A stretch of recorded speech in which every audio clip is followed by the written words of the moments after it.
যে ভাইয়ের কাছে আসছি ইনি হচ্ছে যে জীবন ভাই। এই যে ভাই, এই ভাইয়ের ওখানে আসলাম, ভাইয়ের যে সমাদর খুব ভালো লাগছে।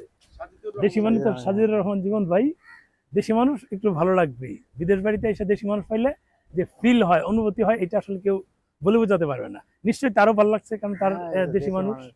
সে কিন্তু সারা রাত অফিস করেছে। উনি যে কোম্পানিতে আছে এটা বড় একটা কোম্পানি, এই ভারতের মুকেশ আম্বানির বড় একটা কোম্পানি।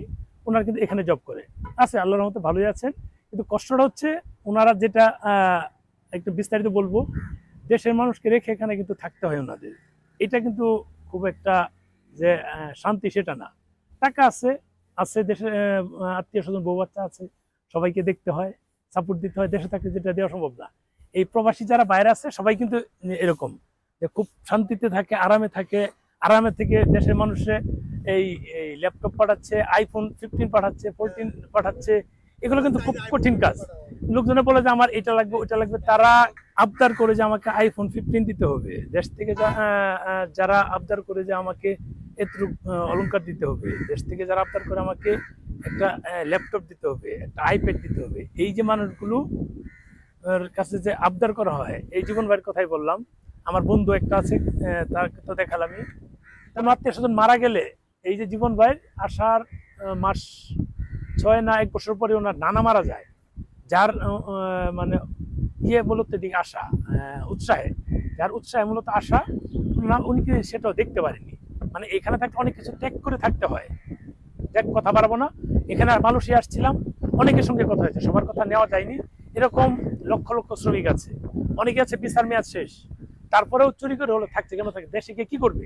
মানুষের এত চাহিদা, এত আবদার, এগুলো কিভাবে ফিল আপ করবে দেশে গেলে? অনেক কিন্তু এই ফেসবুকে ইদানিং অনেক নাটক দেখাচ্ছে এই কেন্দ্রিক, এরকম এরা কিন্তু বাস্তব অভিজ্ঞতা তুলে ধরছে। এরকমই আসলে আমি তো আর নাটক বানাচ্ছি না, আমার প্র্যাকটিক্যালটা দেখে গেলাম, কিছু বলার চেষ্টা করলাম। দীর্ঘ সময় এখানে অতিবাহিত করে আমরা একটা গাড়িতে করে বাস স্ট্যান্ড চলে যাচ্ছি। আমার ওই সাবস্ক্রাইবার যে ছেলেটা আছে জীবন ভাই, ও কিন্তু আমাদের সঙ্গে বাস স্ট্যান্ড পর্যন্ত গেল আমাদেরকে এগিয়ে দেওয়ার জন্য। আমরা বাস স্ট্যান্ডে এসে দেখলাম যে এখানে বাংলাদেশি ন্যাশনাল ব্যাংক আছে, এখানে যেহেতু মানি ট্রান্সফার হয়, এখানে গিয়ে একটা খোঁজ নিলাম। তারপর আমাদের টিকিট অনলাইনে কেটে ফেললাম। অনলাইন বলতে ওখানে কাউন্টার আছে। যাওয়া হইব টিভিএস বাস কাউন্টার। কাউন্টার না? আচ্ছা আচ্ছা। যেমন আজকে 15 তারিখ। হ্যাঁ, আজকে 15 তারিখ। 1:30 সোল্ড আউট, 1:30 সোল্ড আউট, 1:45 আছে পিকে সিট। সিট আছে অনেকগুলো, আমরা কোনটা নিব? আচ্ছা, 3 জন না? হ্যাঁ। না না, এল এটা দিয়ে লাইছে কাটতে হবে। কবে না